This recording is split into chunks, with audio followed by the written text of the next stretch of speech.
নমস্কার, আমার নাম তন্ময়। আমি একজন মিউচুয়াল ফান্ড ডিস্ট্রিবিউটর। বিগত 6 বছর ধরে আমি মিউচুয়াল ফান্ড ডিস্ট্রিবিউটর হিসেবে কাজ করছি। তো আজকে আমরা আলোচনা করব কিভাবে আপনি এইচডিএফসি মিউচুয়াল ফান্ডের মাধ্যমে প্রতি মাসে 30,000 টাকা করে আপনি আর্নিং করতে পারবেন এবং মাত্র 5 লাখ টাকা আপনাকে বিনিয়োগ করতে হবে।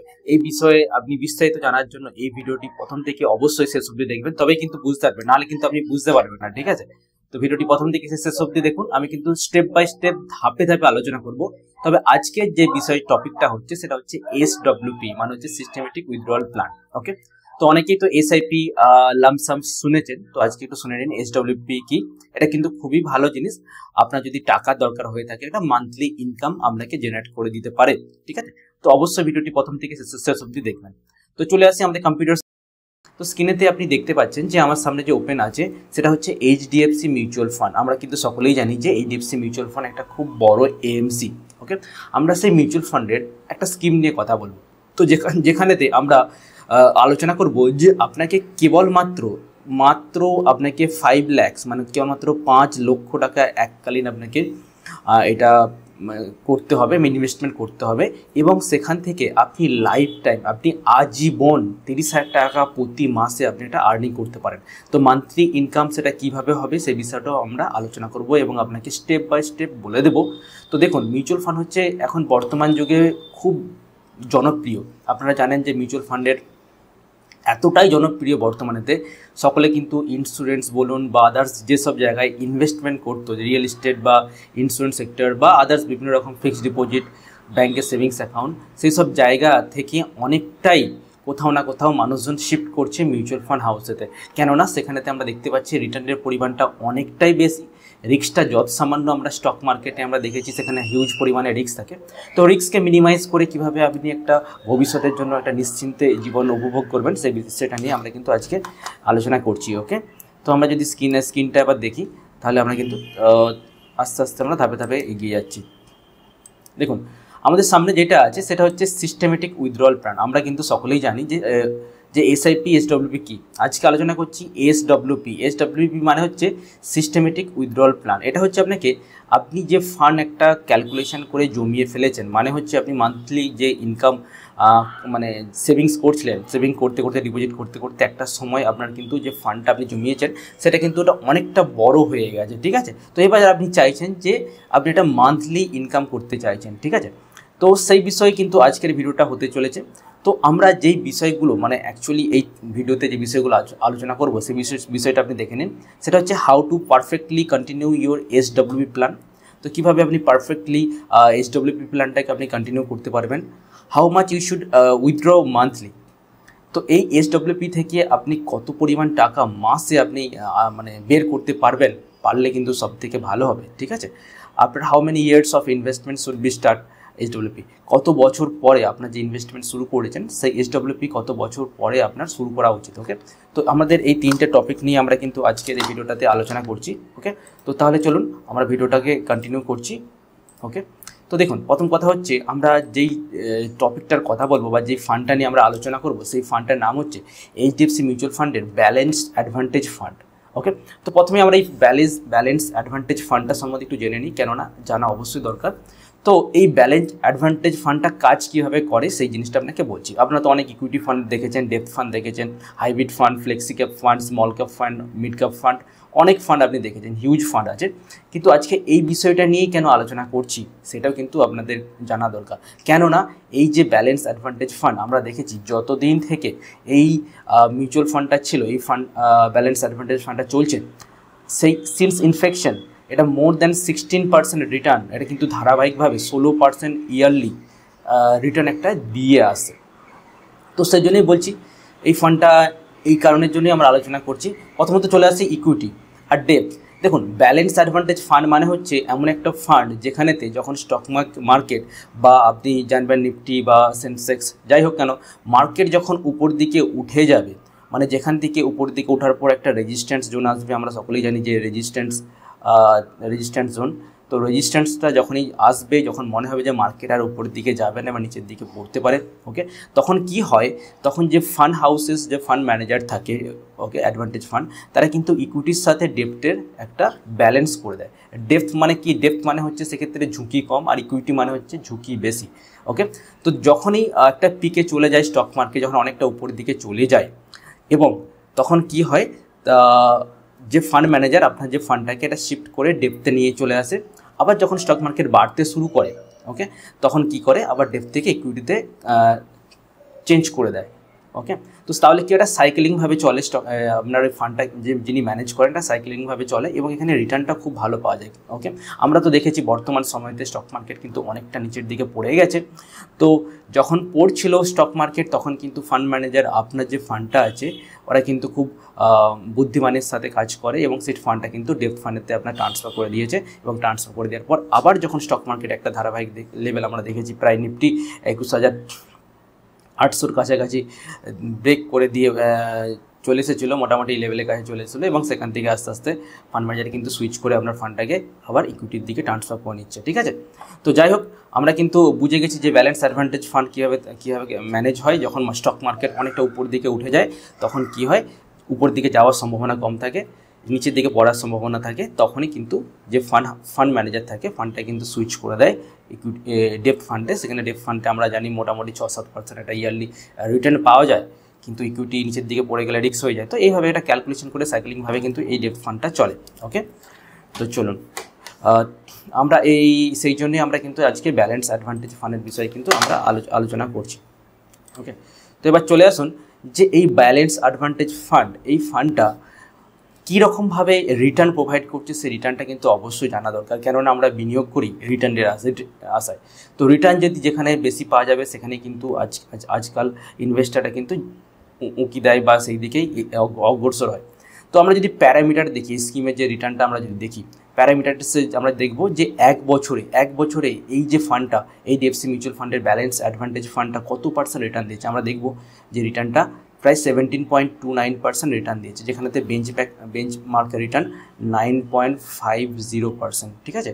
মানে বেঞ্চমার্কের থেকে কিন্তু অনেকটা বেশি পরিমাণে রিটার্ন দিচ্ছে, এটাই কিন্তু খুবই ভালো লাগে। সেটা হচ্ছে বেঞ্চমার্ক রিটার্ন। বেঞ্চমার্ক রিটার্নটা কি অ্যাকচুয়ালি ভাবুন, আপনি ধরুন নিফটি 50 হচ্ছে বেঞ্চমার্ক রিটার্ন, আর আপনার পোর্টফোলিও যদি 10% বাড়ে আর নিফটি 50 যদি 15% বাড়ে, তার মানে আপনি বুঝবেন যে আপনি যে বিনিয়োগ করেছেন সেটা কিন্তু নিফটি 50 বেশি রিটার্ন দিচ্ছে, আপনার পোর্টফোলিও কম রিটার্ন দিচ্ছে। তো এটাই হচ্ছে বেঞ্চমার্ক রিটার্ন, ঠিক আছে, ওকে। তো এবার আমরা যেটা বলতে চাইছি যে এক বছরে প্রায় 17.29% কিন্তু রিটার্ন দিয়েছে এই স্কিমটা, যেখানে বেঞ্চমার্ক রিটার্ন আছে মাত্র 9.50%। যদি আমরা 3 বছরের কথা বলি, তো 3 বছরে এই স্কিমটা, এই ব্যালেন্স অ্যাডভান্টেজ ফান্ডটা আমরা দেখেছি প্রায় 22.85% রিটার্ন দিয়েছে। প্রায় দেখতে পাচ্ছেন কত বেশি রিটার্ন পাওয়া যাচ্ছে এখানেতে। তারপরে আছে আপনার 5 ইয়ার্সে আমরা দেখেছি যে প্রায় আপনার এই স্কিমটা বিগত 5 বছর ধরে 20.58% রিটার্ন দিচ্ছে, ঠিক আছে। আর যেখানে বেঞ্চমার্ক রিটার্ন মাত্র 11.79%। যদি আমরা 10 বছরের কথা ভাবি, 10 বছরে কিন্তু আমরা দেখছি এটা প্রায় 14.53% রিটার্ন দিচ্ছে, যেখানেতে বেঞ্চমার্ক রিটার্ন মাত্র 10.40%। তো যতদিন থেকে এই স্কিমটা চলছে, মোটামুটি 31 বছর ধরে কিন্তু আমরা এই স্কিমটাকে দেখতে পাচ্ছি। তো 31 বছর ধরে আমরা দেখতে পাচ্ছি প্রায় 16.15% রিটার্ন দিয়ে আসছে। তো এর থেকে আমরা কি এক্সপেক্ট করতে পারি, এই মিউচুয়াল ফান্ডটা কিন্তু জবরদস্ত পারফর্ম করছে। তো বেঞ্চমার্ক রিটার্ন যেখানে আছে 11.02%, ঠিক আছে, মানে বেঞ্চমার্ক রিটার্নের থেকে কিন্তু অনেক বেশি রিটার্ন আমরা কিন্তু দেখতে পাচ্ছি এই ব্যালেন্স অ্যাডভান্টেজ ফান্ডেতে, ঠিক আছে। তো এবার যদি আমরা ইনভেস্টমেন্টের কথা বলি, যে এই ফান্ডেতে কত টাকা দিয়ে শুরু করা যেতে পারে। আপনি যদি এসআইপি করেন, মান্থলি এসআইপির কথা বলছি, কেবলমাত্র 500 টাকা দিয়ে, কেবলমাত্র 500 টাকা দিয়ে, ঠিক আছে, কেবলমাত্র, মানে হচ্ছে আজকাল যুগে অনেকেরই জাস্ট একটা হাত খরচা, যারা মানে চাকরি বাকরি করে না, তারাও কিন্তু এখানেতে ইনভেস্টমেন্ট শুরু করতে পারে মান্থলি 500 টাকা দিয়ে। আর আপনি যদি লামসাম ইনভেস্ট করেন, মানে হচ্ছে এককালীন ইনভেস্ট করেন, সেক্ষেত্রে আপনার 1000 টাকা এককালীন ইনভেস্টমেন্ট করে আপনি কিন্তু শুরু করতে পারেন। ওকে, তো মিনিমাম ইনভেস্টমেন্ট দেখতে পাচ্ছি খুবই কম, এরকম নয় আপনার 10-12 হাজার টাকা ইনভেস্টমেন্ট, খুব অল্প ইনভেস্টমেন্টের মধ্যে আছে। তো এই যে এসআইপি মানে হচ্ছে এসডব্লিউপি আমরা যেটা আলোচনা করছি, তো এটা কিভাবে পারফেক্টলি আমরা স্টার্ট করবো বা সেই বিষয়টা নিয়ে আমরা আলোচনা করছি, ঠিক আছে। তো এখানেতে আপনি প্রতি মাসে আপনার ইনকাম একটা লিমিটের মধ্যে রাখতে হবে। আমরা কিন্তু ধরুন আপনি একটা ফান্ড তৈরি করেছেন, বড় ফান্ড, সেই ফান্ডটার থেকে হঠাৎ করে 50%, 60% কিন্তু বের করে নিলে সেক্ষেত্রে সেই ফান্ডটা ঠিকমতো গ্রো করে না, কেননা আপনি বেশিরভাগ টাকা কিন্তু বের করে নিচ্ছেন। তো সেক্ষেত্রে আপনি একটা মান্থলি ইনকাম জেনারেট করার জন্য, একটা ফিক্সড ইনকাম জেনারেট করার জন্য আপনার কিন্তু একটা লিমিট রাখতে হবে, যে আমি কেবলমাত্র 5% বা 10% এরকম একটা পার্সেন্টেজ প্রতি মাসে আমার যে ফান্ড থাকবে সেই ফান্ডটা থেকে অটোমেটিক আমার ব্যাঙ্ক অ্যাকাউন্টে উইথড্রল হয়ে আসবে, ঠিক আছে। তো অবশ্যই এটা বুঝে নেওয়া দরকার যে যখনই আপনি ইনভেস্ট করছেন মিউচুয়াল ফান্ডের মতো জায়গায়, সেক্ষেত্রে আপনাকে একটা এমার্জেন্সি ফান্ড তৈরি করা উচিত। কেন বলছি এমার্জেন্সি ফান্ড তৈরি করা উচিত? আমরা জানি স্টক মার্কেট কিন্তু একদম সার্ফ আপসাইড বা সার্ফ ডাউন সাইডে চলে না, এ কিন্তু আপ ডাউন করতে করতে লং টাইমে কিন্তু আপনাকে রিটার্ন দিয়ে দেবে। আমরাও দেখেছি করোনার সময় প্রায় 7,500 নিফটি চলে এসেছিলো, তারপরেও আবার রিসেন্টলি কারেকশানে কিন্তু অনেকটা নিচের দিকে পড়েছে, কিন্তু যত পড়বে তত ভালো আপনার কাছে ইনভেস্ট করার জন্য এর থেকে ভালো অপরচুনিটি বা সুযোগ হতে পারে না, ঠিক আছে। তো সেই জন্য বলছি যখন মার্কেট নিচের দিকে পড়বে তখন কিন্তু উইথড্রল করলে খুব একটা ভালো লাভ হবে না, ঠিক আছে। তো সেই ক্ষেত্রে আপনি একটা এমার্জেন্সি ফান্ড রাখতে পারেন, যেই ফান্ডটা আপনাকে প্রয়োজন দরকারে সাহায্য করতে পারে। তো মিউচুয়াল ফান্ডে ইনভেস্টমেন্ট মানেই হচ্ছে আপনি এনি টাইম উইথড্রল করতে পারবেন, কোনো সমস্যা নেই, কিন্তু আপনার ফান্ডটাকে আমরা চাইছি যে আপনার ফান্ডটাকে গ্রো করার জন্য আপনি চাইলেই উইথড্রল করে নিতে পারেন, এরকম কোনো বাধ্যকতা নেই যে আপনি অনেক দিন ধরে মানে ইনভেস্ট করেই যেতে হবে, 15 বছর 20 বছর, আপনি এনি টাইম উইথড্রল করে নিতে পারেন, কোনো সমস্যা নেই, ঠিক আছে। আমরা চাইছি যে আপনার ফান্ডটা যাতে গ্রো হোক। ওকে, তো আপনাকে বড় অ্যামাউন্ট দিয়ে স্টার্ট করতে হবে না, আপনি জাস্ট ছোট্ট অ্যামাউন্ট 500 টাকা দিয়ে আপনি শুরু করতে পারেন। আর আপনাকে এটা ভেবে রাখতে হবে যে স্টক মার্কেট যখন নিচের দিকে পড়বে, তখন কিন্তু আপনি যদি ইনভেস্টমেন্ট মানে টাকা বের করান তখন কিন্তু সেক্ষেত্রে লস হয়ে যাওয়ার চান্সেস আছে। লস আমি কেন বলছি, কেননা যখন মার্কেট পড়বে আপনার মিউচুয়াল ফান্ডের ইউনিটও কিন্তু অনেকটা কম হবে। ওকে, তো সেই জন্য আমি বলছি যখন মার্কেট পড়বে আপনি কিন্তু ইনকাম বের করাবেন না, সেক্ষেত্রে আপনার ক্যাপিটালটা কম হয়ে যেতে পারে। ওকে, তো চলুন আরও ডিটেলসে আমরা এই ফান্ডটাকে নিয়ে আলোচনা করি। এবার আসছি, আপনি যদি প্রতি মাসে, ধরুন আমি একটা এক্সাম্পল দিয়ে রাখছি, আপনি এসআইপি করে করে একটা সময় একটা বড় ফান্ড জমালেন, বড় ফান্ডকে আপনি জমা করলেন, সেই ফান্ড থেকে আপনি একটা মান্থলি সিস্টেমেটিকভাবে রেগুলারভাবে যদি আপনি মানে টাকা ইনকাম সোর্স বের করতে চান, সেক্ষেত্রে আপনাকে প্রতি মাসে একটা ধারাবাহিকতা, যেটা বলছিলাম, যেমন একটা এক্সাম্পল দিচ্ছি, আপনি ধরুন 20 লাখ টাকা ফান্ড হয়ে গেল, সেই ফান্ড থেকে আপনি যদি 16,660 টাকা করে মান্থলি উইথড্রল করেন, ঠিক আছে, তো সেক্ষেত্রে আমি দেখতে পাচ্ছি 20 বছর উইথড্রল করার পরেও আপনার কাছে কিন্তু টোটাল ফাইনাল ভ্যালু যেটা থাকবে সেটা হচ্ছে এই পরিমাণ টাকা। আপনি ক্যালকুলেশন নিজে করে নেন, বুঝতে পারছেন? তো উইথড্রল করার পরেও এই পরিমাণ টাকা থাকবে, তো সেটা হচ্ছে 15 বছর ধরে এটা সিস্টেমেটিক করা আছে। তো মারাত্মক রিটার্ন পাওয়া যায় মিউচুয়াল ফান্ডে, কেননা এটা আমরা জানি যে কম্পাউন্ডিং গ্রোথ হিসেবে পাওয়া যায়। তো এই ফান্ডটা যখন লঞ্চ করেছিল, আমি লঞ্চ ডেট বলে দিচ্ছি, এই ফান্ডটা লঞ্চ করেছে 1 ফেব্রুয়ারি 1994, প্রায় 31 বছর বর্তমান সময় যদি আমরা ক্যালকুলেট করি, প্রায় 31 বছর হয়ে গেছে। আর এর এক্সপেন্স রেশিও বলতে আমাদের কিন্তু জানতে হবে যে মিউচুয়াল ফান্ড হাউস মানে হচ্ছে এএমসি, যে আপনার ফান্ডটাকে ম্যানেজ করছে বা চালাচ্ছে, তাদের জন্য একটা কস্টিং থাকে, তার কস্টিং হচ্ছে কেবলমাত্র 0.75% এক্সপেন্স রেশিও, এটা খুবই কম, খুব একটা বেশি নয়। ওকে,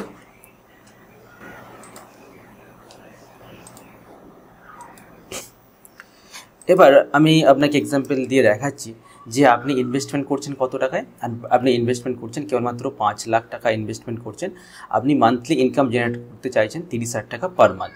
তো সেক্ষেত্রে আমরা যদি ক্যালকুলেশন করি যে আমি 16% আমি বলেছিলাম, সেই 16%টা নিচ্ছি না, এই ফান্ডটা যেটা দিয়ে আসছে, আমি জাস্ট এই যে মিনিমাম রিটার্ন, সর্বনিম্ন যে রিটার্ন, সেটা হিসাবে ক্যালকুলেশন করে আপনাকে দেখাচ্ছি যে এক্সপেক্টেড রিটার্ন হচ্ছে কেবলমাত্র 14%। তো 14% যদি আমরা 15 বছর টেনিওরের মানে রাখি, তাহলে হচ্ছে এই 14% রিটার্নটে 14% যদি আপনি 5 লাখ টাকা ওয়ান টাইম লামসাম ইনভেস্টমেন্ট করেন, তাহলে কিন্তু 15 বছর পরে আপনার কিন্তু টোটাল যে ফান্ডটা দাঁড়াবে সেটা হচ্ছে 30,68,969 টাকা, এবং সেই 5 লাখ টাকা নিয়ে যে টোটাল ভ্যালু এটা হচ্ছে এস্টিমেট রিটার্ন, এটা হচ্ছে রিটার্ন যেটা পাবেন সেটা আমি কথা বললাম। এবার হচ্ছে টোটাল ভ্যালু ওর সাথে যোগ করলে প্রায় 35,68,969 টাকার মতো আপনি কিন্তু ফান্ডটা বানাতে পারবেন 15 বছর পর। বুঝতে পারছেন, আপনাকে এককালে ইনভেস্ট করে দিতে হচ্ছে 5 লাখ টাকা, 15 বছর পরে আপনার কিন্তু ক্যাপিটালটা এইটা হবে। এবং সেই 15 বছর হয়ে যাওয়ার পর আপনি যদি 10% অ্যানুয়ালি, মানে হচ্ছে 10% যদি আমরা বলি 35 লাখ টাকাই ধরছি, তার 10% যদি আমরা বলি প্রায় আপনার কিন্তু অনেক টাকাই চলে আসছে যদি আমরা মান্থলি উইথড্রল করি। ওকে, আমি ধরছি 35 লাখ টাকা মান্থলি যদি আমরা উইথড্রল করি, সেক্ষেত্রে আমরা কিন্তু 29,166 টাকা করে পার মান্থ কিন্তু উইথড্রল করতে পারি। ওকে, তো যদি আমরা উইথড্রল করি সেক্ষেত্রে আমাদের কত পরিমাণ কি রিটার্ন হতে পারে সেটা সেই বিষয়ে এবার আমরা আসছি। এবার আপনারা দেখুন যে আপনি যদি নেক্সট 5 বছর আপনি মান্থলি উইথড্রল করছেন আপনার মোটামুটি 30,000 টাকা, এবং 5 বছর নেক্সট 5 বছর পরে আপনার কী হবে, আপনি টোটাল উইথড্রল করবেন এই ফান্ডটা থেকে প্রায় 18 লাখ টাকা উইথড্রল করবেন, কিন্তু আপনার অ্যাকাউন্টে যে 35 লক্ষ টাকার যে টোটাল ফান্ড ভ্যালু এটা কিন্তু বেড়ে 43,43,025 টাকা হয়ে যাবে। কেন বাড়বে? আপনি উইথড্রল করছেন অথচ বাড়ছে, এর কারণ কি? এর কারণ আমরা জানি, আমরা যেটা বলছি 14% হিসাবে যে গ্রো করছে যে ফান্ডটা, যত আপনি উইথড্রল করছেন কত, আপনি সামান্য অ্যামাউন্ট উইথড্রল করছেন, আপনার কাছে আছে প্রায় 35 লাখ টাকা, এবং সেখান থেকে যে আপনি সামান্য উইথড্রল করছেন মাত্র 30,000 টাকা উইথড্রল করছেন, ঠিক আছে, তো বাকি ফান্ডটা তো গ্রো হচ্ছে, বাকি ফান্ডটা তো মার্কেটে খাটছে না। তো সেক্ষেত্রে আপনার 5 বছরেতে এই ফান্ডটা উইথড্রল করার পরে, মানে 18 লাখ টাকা উইথড্রল করার পরেও আপনার কিন্তু প্রায় 43,43,000 টাকার কাছাকাছি কিন্তু আমরা দেখতে পাচ্ছি এটা বৃদ্ধি পেয়ে টোটাল ফান্ড ভ্যালু হয়ে যাবে। ঠিক আছে, এবার যদি আমরা আরও এক্সাম্পল দেখি, আমরা যে 5 বছরটা আমরা দেখে নিলাম, 5 বছর পরে যদি আমরা 10 বছরের প্ল্যানিং করি, মানে 10 বছর যদি আপনি উইথড্রলটা কন্টিনিউ চালু রাখতে চান, তো সেক্ষেত্রে আপনার হচ্ছে 36 লক্ষ টাকা কিন্তু আপনি উইথড্রল করে নেবেন, কিন্তু তারপরেও আপনার ফাইনাল ভ্যালু, আপনার যে ফান্ডের ভ্যালু থাকবে কিন্তু 58 লক্ষ টাকা। ঠিক আছে, এবং যদি আমরা বলি 20 বছর যদি আপনারা উইথড্রল কন্টিনিউ রাখেন, আপনি 72 লক্ষ টাকা আপনি উইথড্রল করছেন, কিন্তু আপনার ফান্ড ভ্যালু হচ্ছে 1,42,870 টাকা। বুঝতে পারছেন, মানে এই ফান্ড ভ্যালুটা কিন্তু আপনার রেগুলারলি বাড়তে থাকবে বছরের পর বছর, কেননা সেটা মার্কেটে খাটছে। এবার যদি আমরা 25 বছরের কথা বলি, 25 ইয়ার্স, 25 বছরে টোটাল আপনি উইথড্রল করবেন 90 লক্ষ টাকা, এবং আপনার ফাইনাল ভ্যালু হবে 2,48,406 টাকা। ঠিক আছে, তো এই ফান্ডটা কিন্তু আপনার অ্যাকাউন্টে থেকে যাচ্ছে। এরকম করে প্রতি মাসে যদি আপনি উইথড্রল করতেই থাকেন, আর এই ফান্ডটা কিন্তু বাড়তে থাকবে, তার মানে হচ্ছে আপনি সারা লাইফ বসে বসে আর কিছু আপনাকে মানে যদি কোনো ইনকাম সোর্স না থাকে, এখান থেকে আপনি একটা জীবন চালিয়ে নিতে পারবেন। ঠিক আছে, তো আপনি অবশ্যই জানাবেন যে এই ভিডিওটা আপনার কেমন লাগলো। এবার যদি ইনভেস্টমেন্ট সম্বন্ধে কিছু জানতে চান তাহলে আমাদের নিচের নাম্বারেতেও কন্ট্যাক্ট করতে পারেন। যদি কোনো রকম গাইডের দরকার হয়, আমরা কিন্তু free of cost guide provide করি আপনাদের জন্য। ঠিক আছে, ভিডিওটা ভালো লাগলে অবশ্যই কিন্তু লাইক করবেন, আর চ্যানেলটাকে সাবস্ক্রাইব করে দেবেন, আর বন্ধুদের সাথে শেয়ার করতে ভুলবেন না, কেননা ইনফরমেটিভ ইনফরমেশন শেয়ার করা উচিত। ওকে, তো ভালো থাকবেন, সুখে থাকবেন।